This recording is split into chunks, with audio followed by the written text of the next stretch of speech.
जा रहे हैं अपने सेकंड एसएलओ को, और वो है air passage ways and lungs. यहाँ पर हम जो ह्यूमन रेस्पिरेटरी सिस्टम है इसकी तमाम स्ट्रक्चर्स और उनकी फंक्शनिंग को डिटेल में डिस्कस करने जा रहे हैं, और साथ ही लंग्स की स्ट्रक्चर और फंक्शन को। सबसे पहले मैं इसके एमसीक्यूज की तरफ मूव करता हूँ कि एमसीक्यूज इसमें से कैसे पूछे जा रहे हैं।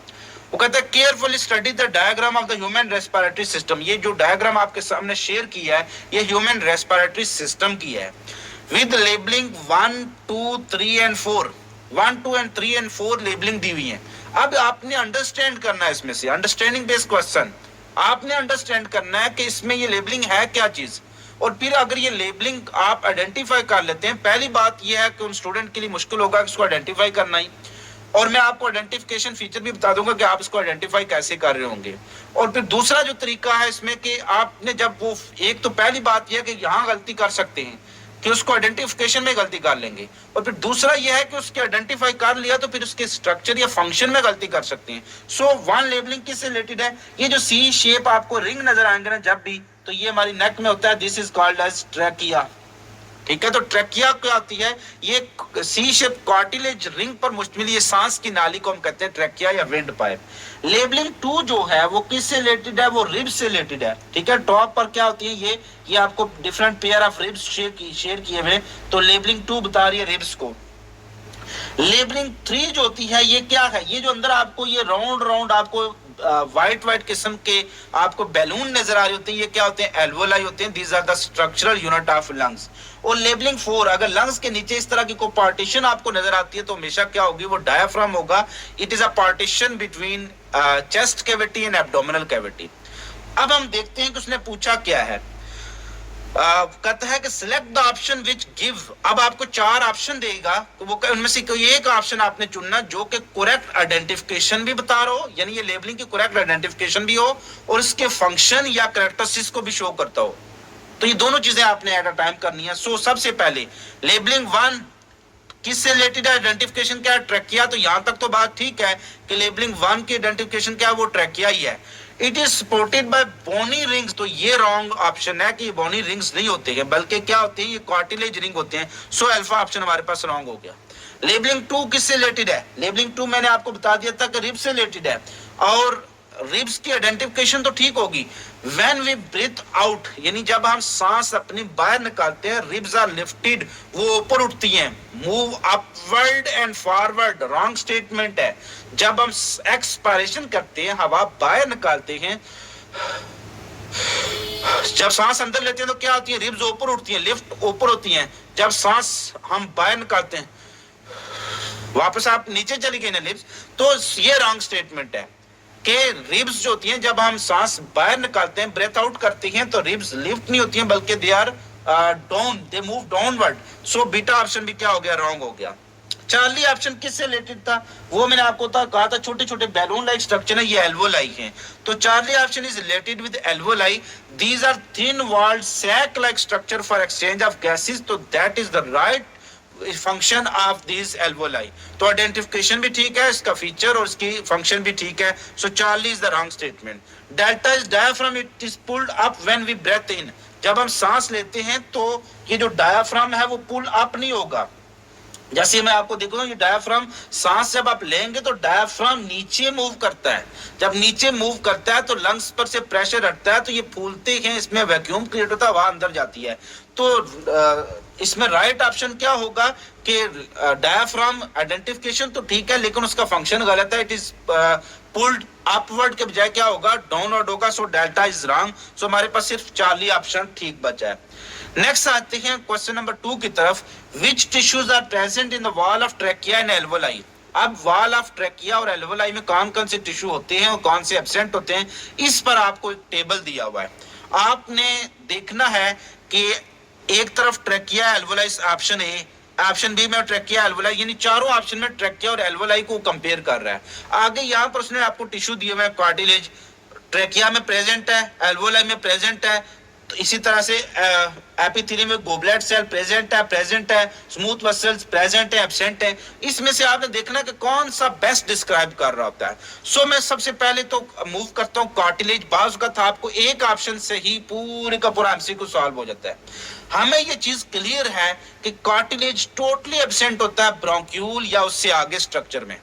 ब्रोंक्यूल या उससे आगे कोई भी स्ट्रक्चर है तो उसमें कार्टिलेज क्या होगा, एब्सेंट होगा। सो एल्वोलाई में कार्टिलेज क्या प्रेजेंट नहीं होगा बल्कि क्या होगा, एब्सेंट हो गया। लिहाजा पहला ऑप्शन तो टोटली रॉन्ग हो गया, हम इसकी तरफ जा ही नहीं रहे। दूसरे ऑप्शन को देखें, ट्रैकिया में क्या कार्टिलेज प्रेजेंट है, एल्वोलाई में कार्टिलेज क्या एब्सेंट है, दूसरा ऑप्शन ठीक हो सकता है। तीसरा ऑप्शन ट्रैकिया में प्रेजेंट है, एल्वोलाई में एब्सेंट है, तीसरा भी ठीक हो सकता है, और डेल्टा फोर्थ ऑप्शन भी ठीक हो सकता है। लिहाजा हम देखते हैं कि कार्टिलेज वाला पॉइंट तो बीटा, चार्ली, डेल्टा तीनों ठीक बन रहे हैं। नेक्स्ट आ जाते हैं epithelium with goblet cell. Goblet cell क्या होते हैं, गोबलेट सेल ये म्यूकस सिक्रीट करते हैं, तो एल्वोलाई में ये एब्सेंट होते हैं। चूंकि अगर ये गोबलेट सेल एल्वोलाई में होंगे तो एल्वोलाई सारी की सारी क्या होगी, म्यूकस से भर जाएगी। जब म्यूकस से भर जाएगी तो गैस कहां पर ठहरेगी, लिहाजा गोबलेट सेल कभी भी एल्वोलाई में मौजूद नहीं हो सकते हैं। लिहाजा हमें वो ऑप्शन चुनना पड़ेगा जहां पर गोबलेट सेल किसमें, ट्रैकिया में प्रेजेंट होंगे और एल्वोलाई में क्या होंगे, एब्सेंट। जो भी ऑप्शन जिसमें गोबलेट सेल किसमें प्रेजेंट दिखाए हुए एल्वोलस में, वो क्या होगा, wrong. So Charlie option wrong हो गया क्योंकि इसमें दिखाया हुआ कि goblet cell are present in alveolus. So हमारे पास ये ऑप्शन भी क्या हो गया, रॉन्ग हो गया। उसके बाद पहला ऑप्शन भी क्या हो गया, रॉन्ग हो गया। अब ये देखें मेथड ऑफ एक्सक्लूजन है, इस तरह से आपने एंट्री टेस्ट में भी क्वेश्चन को सॉल्व करना है। ठीक है, जो चीज राइट है तो उसको आप सामने रखेंगे, उनमें आपने सिलेक्ट करना है इसमें से कौन सी है। अब हमारे पास से दो ऑप्शन रह गए जो दोनों एक जैसे हैं, बीटा और डेल्टा। अब हमें मूव करना पड़ेगा स्मूथ मसल की तरफ। ये डिसाइडिंग फैक्टर होगा कि इनमें से कौन सा, क्योंकि cartilage, epithelium with goblet cell, ये दोनों पॉइंट दोनों के क्या हैं, वो आइडेंटिकल हैं। ट्रैकिया में कार्टिलेज प्रेजेंट है, डेल्टा ऑप्शन में भी प्रेजेंट दिया हुआ है। एल्वोलाई में कार्टिलेज एब्सेंट है, डेल्टा में भी एब्सेंट दिखाया हुआ है। एपिथेलियम में goblet cell, trachea, beta option में प्रेजेंट दिखाया हुआ है, एल्वोलस में एब्सेंट दिखाया हुआ है, तो ये राइट स्टेटमेंट है। और डेल्टा में भी यही दिखाया हुआ है। अब आखिरी चीज है, स्मूथ मसल एल्वोलाई में नहीं होते। एल्वोलाई में क्या होती है, वो वन सेल एपिथेलियम होती है। ठीक है, एपिथेलियल टिश्यू होते हैं, सिक्वामस एपिथेलियल टिश्यू होते हैं इसमें। सो सिक्वामस एपिथेलियल टिश्यू है तो स्मूथ मसल क्या होंगे, एब्सेंट। तो यहां पर क्या दिखाए हुए हैं, present. So delta option wrong हो गया, सिर्फ जो बीटा ऑप्शन है उसमें एब्सेंट दिखाए हुए। So beta is the right option. तो इस तरह से आपने क्या करना होता है, किसी भी अंडरस्टैंडिंग बेस्ड क्वेश्चन को सॉल्व करना होता है। नेक्स्ट हमारे पास ये सिंपल जो आपके नॉलेज बेस्ड क्वेश्चन है आपके साथ शेयरिंग के लिए शो किया। Lungs are composed of millions of thin walled structure which give the lungs spongy appearance, which one the following. तो ये सब बच्चों को पता होता है कि spongy appearance of lungs is because of alveoli. Alveoli जो होते हैं लंग्स को स्पॉन्जी अपीयरेंस देते हैं, ये इसका स्ट्रक्चरल यूनिट होते हैं। एयर सैक क्या होती है, ये फंक्शनल यूनिट होता है, इसमें एल्वोलाई भी शामिल होती हैं, इसमें एल्वोलोडक्ट भी शामिल होती हैं, और इसमें ब्रोंक्यूल भी शामिल होते हैं। रेस्पिरेटरी, ब्रोंक्यूल तीनों मिलकर एयर सैक बनाते हैं। Which one of the following structure is not part of human respiratory system? कि इनमें से कौन सी ऐसी स्ट्रक्चर है जो ह्यूमन रेस्पिरेटरी सिस्टम का पार्ट नहीं है। Nasal cavity human respiratory system का पार्ट है, लिहाजा right one. Lungs respiratory system का पार्ट है, राइट वन। ब्रोंक्यूल पार्ट है, राइट वन। ट्रैक्यूल नहीं होते हैं। सो ट्रैक्यूल कहाँ होते हैं, ये जो आपने रेस्पिरेटरी सिस्टम ऑफ आर्थ्रोपोड पढ़ती है, आर्थ्रोपोड में सबसे पहला रेस्पिरेटरी सिस्टम आता है वो ट्रैकियल सिस्टम। तो उसमें ट्रैकिया डिवाइड होकर ट्रैक्यूल बनाती है, ह्यूमन में ट्रैकिया डिवाइड होकर ब्रोंक्यूल बनाती है। तो so tracheoles are not part of human respiratory system. What would be seen in micrograph of the wall of trachea? ये एक फोटो माइक्रोग्राफ होता है कि आप उसको माइक्रोस्कोप के नीचे उसका पिक्चर लेते हैं, तो उसके बाद आप उसको स्टडी करते हैं, उसको कहते हैं फोटो माइक्रोग्राफ। तो उसमें कहता है कि वॉल ऑफ ट्रैकिया में कौन से इसमें से टिश्यू मौजूद हो सकते हैं और कौन से एब्सेंट हो सकते हैं। सो टिश्यूज दिए हुए हैं, elastic fibre, epidermis, smooth muscle. Epidermis क्या होती है, ये स्किन के आउटर मोस्ट पार्ट है। तो फिर ट्रैकिया में स्किन के आउटर मोस्ट पार्ट क्या कर रहे होगा, सो एपिडर्मस तो टोटली क्या होगी, एब्सेंट होगी। सो जहां पर एपिडर्मस प्रेजेंट वाला लिखा हुआ है ना, देखिए कोई एक भी पॉइंट अगर आप पहुंच जाते हैं ना तो आप एमसीक्यू को सॉल्व कर लेते हैं। अब मैंने कंसेप्ट याद रख लिया कि एपिडर्मिस जो होती है वो स्किन का पार्ट है, ये ट्रैकिया में नहीं हो सकती। लिहाजा जिन ऑप्शन में प्रेजेंट लिखा हुआ है, अल्फा में प्रेजेंट लिखा हुआ है, बीटा में प्रेजेंट, तो सो अल्फा और बीटा दोनों तो हो गए रॉन्ग बच्चों। अब हम आते हैं चार्ली और डेल्टा की तरफ। चार्ली और डेल्टा में से भी डेल्टा में क्या दिया हुआ है, प्रेजेंट लिखा हुआ है, तो ये भी हो गया रॉन्ग। तो सिर्फ रह गया क्या, Charlie option is right. So elastic fibre क्या प्रेजेंट होंगे ट्रैकिया में, उसके बाद एपिडर्मिस एब्सेंट होगी और स्मूथ मसल प्रेजेंट होंगे। तो स्मूथ मसल या present in trachea, epidermis absent है, इलास्टिक फाइबर क्या है वो प्रेजेंट है, इलास्टिसिटी उसको लचक देर होती है। सो नेक्स्ट मूव करते हैं, what are the approximate diameter of trachea and alveolus, bronchiole and bronchus. मैं आसान इसको हल कर लेता हूँ। ट्रैकिया का जो मैक्सिमम डायमीटर होता है वो कितना होता है, 18 मिलीमीटर होता है। इसी तरह से उसके बाद ट्रैकिया से छोटी स्ट्रक्चर होती है ब्रोंकाई, ब्रोंकाई का डायमीटर होता है 12 मिलीमीटर। इसके बाद हम आते हैं ब्रोंक्यूल की तरफ, ठीक है, ब्रोंक्यूल की तरफ। जो ब्रोंक्यूल का जो डायमीटर होता है वो 0.5 होता है, लेस देन 1 मिलीमीटर थिक होते हैं। और उसके बाद एल्वोलाई होती है, एल्वोलाई को जो डायमीटर होता है 0.25। लिहाजा ट्रैकिया का डायमीटर क्या है वो 18 है। तो यहां से आपके पास अल्फा और बीटा ही ठीक हो सकते हैं, चार्ली और डेल्टा दोनों क्या हो गए, रॉन्ग हो गए। अब अगर आपको कोई भी डायमीटर आता है ना दूसरा, तो उससे आपके लिए आसान हो जाएगा।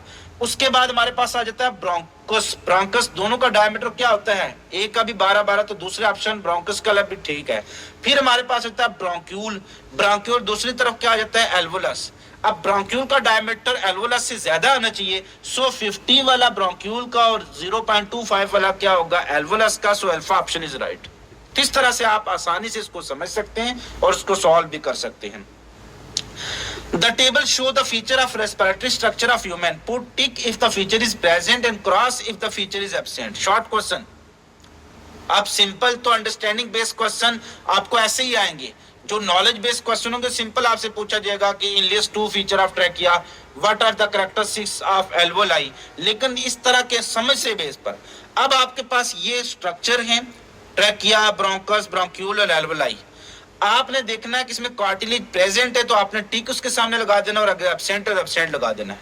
तो सो कार्टिलेज किस में मौजूद होता है, ट्रैकिया में कार्टिलेज प्रेजेंट होता है, ब्रोंकस में प्रेजेंट होता है, ब्रोंक्यूल और उसके बाद हर स्ट्रक्चर में क्या हो गया, एब्सेंट हो गया। क्लियर। उसके बाद नेक्स्ट हम मूव कर जाते हैं स्मूथ मसल। ऑलमोस्ट तमाम स्ट्रक्चर में मौजूद होते हैं स्मूथ मसल, ट्रैकिया में भी मौजूद है, ब्रोंकस में भी मौजूद हैं, ब्रोंक्यूल में भी मौजूद होते हैं जिससे ब्रोंकियो कंस्ट्रक्शन होती है, एल्वोलाई में एब्सेंट होते हैं। गोबलेट सेल तकरीबन तमाम स्ट्रक्चर में मौजूद होते हैं, ये एब्सेंट होंगे किसमें, एल्वोलाई में जाकर। सो एल्वोलाई में these are absent. So bronchiole में ये प्रेजेंट होंगे, ब्रोंकस में प्रेजेंट, इसमें प्रेजेंट। सीलिएटेड एपिथेलियम का काम क्या होता है, सीलिया ये जो म्यूकस जहां जहां पैदा हो रहा है उसको वापस पीछे भेजती है। सो म्यूकस जहां गोबलेट सेल होंगे वहां पर ये सीलिएटेड जो सेल्स भी मौजूद होंगे, तो प्रेजेंट, प्रेजेंट और प्रेजेंट, और यहाँ पर क्या होगा, एब्सेंट होंगे। तो इस तरह से आपके पास 2 नंबर का क्वेश्चन सॉल्व हो जाएगा। What is voice box, simple ये अंडरस्टैंडिंग बेस्ड जो आपका नॉलेज बेस्ड क्वेश्चन है, समझ से जो रटा बेस्ड जिसको हम कहते हैं। वॉइस बॉक्स क्या है, लैरिंक्स को कहते हैं। Explain the phenomena of sound formation. Larynx के ऊपर क्या होते हैं, वोकल कॉर्ड होते हैं और इनको थिन एज फिब्रस बैंड होते हैं। जब ये वाइब्रेट होते हैं बाय एयर तो प्रोड्यूस साउंड। तो ये सिंपल सा क्वेश्चन है जो तकरीबन हर स्टूडेंट को पता है। सो नेक्स्ट हम अपनी वीडियो में डिस्कस करेंगे अपने नेक्स्ट एसएलओ को। आपसे मुलाकात होगी नेक्स्ट वीडियो के साथ। अपना बहुत ज्यादा ख्याल रखिएगा। फी अमान अल्लाह।